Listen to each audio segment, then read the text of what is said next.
আমার সামনে একটা রান ওভার হয়েছিল। কার্ভটা যখন ঘুরে একটা লোক আসিয়া হুট করিয়া মানে লাইনের উপরে ঝাঁপ দিছে। অনেক সময় দেখা যায় যে আমরা গেট ফেলাইছি, মানুষ উত্তেজিত জনতাকে ধৈর্য ধরতে চায় না এবং ওই দেখা যাচ্ছে ঘুরে যাওয়ার সময় এই পার হইতে যা রান ওভার হয়েছে।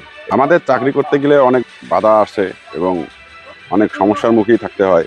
যেমন কোনো সময় দেখা যাচ্ছে যে গাড়ি আসতে একটু লেট হচ্ছে, আমরা একটু আগে বেরিয়ে ফেলাই দিছি, সেক্ষেত্রে পাবলিক মানে যারা রোড ক্রস করবে, লেভেল ক্রসিং ক্রস করবে, তারা উত্তেজিত হয়ে যায় এবং অনেক রাগারাগি করে, কথাবার্তা খারাপ কথাবার্তা বলে। এটা সহ্য করে আমরা চাকরি করি। আবার অনেক সময় দেখা যাচ্ছে ভিতরে ঢুকে গেছে, আমরাও বেরিয়ে নামাই দিছি, সেক্ষেত্রেও অনেক সমস্যার মুখে হতে হয়। মানুষ পাবলিক আসলে বোঝে না যে লেভেল ক্রসিং গেটগুলোতে মানে দেখে শুনে পার হতে হয় এবং দেখে শুনে পার না হলে যে অনেক বিপদ হতে হয় এবং একটা দুর্ঘটনা ঘটে, সেক্ষেত্রে অনেক অনেক সমস্যা হয়।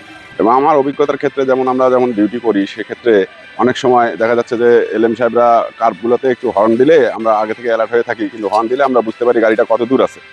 অনেক সময় হর্ন দেয়, অনেক সময় হর্ন দেয় না, এটাও একটা ঝুঁকি। এবং আমাদের এখানে তো কোনো ওই অ্যালার্ম সিস্টেম কোনো কিছু নাই এবং টেলিফোনও নাই যে সরাসরি কারো সাথে আলাপ হবে এবং কথা হবে।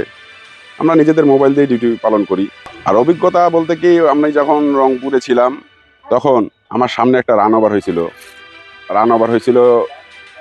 কার্ভটা যখন ঘুরে একটা লোক আসিয়া হুট করিয়া মানে লাইনের উপরে ঝাঁপ দিছে। সময় দেখা যায় যে আমরা গেট ফেলাইছি, মানুষ উত্তেজিত জনতাকে ধৈর্য ধরতে চায় না এবং ওই দেখা যাচ্ছে ঘুরে যাওয়ার সময় এই পার হইতে যা রান ওভার হয়েছে, এরকমও চোখের সামনে পড়ছে।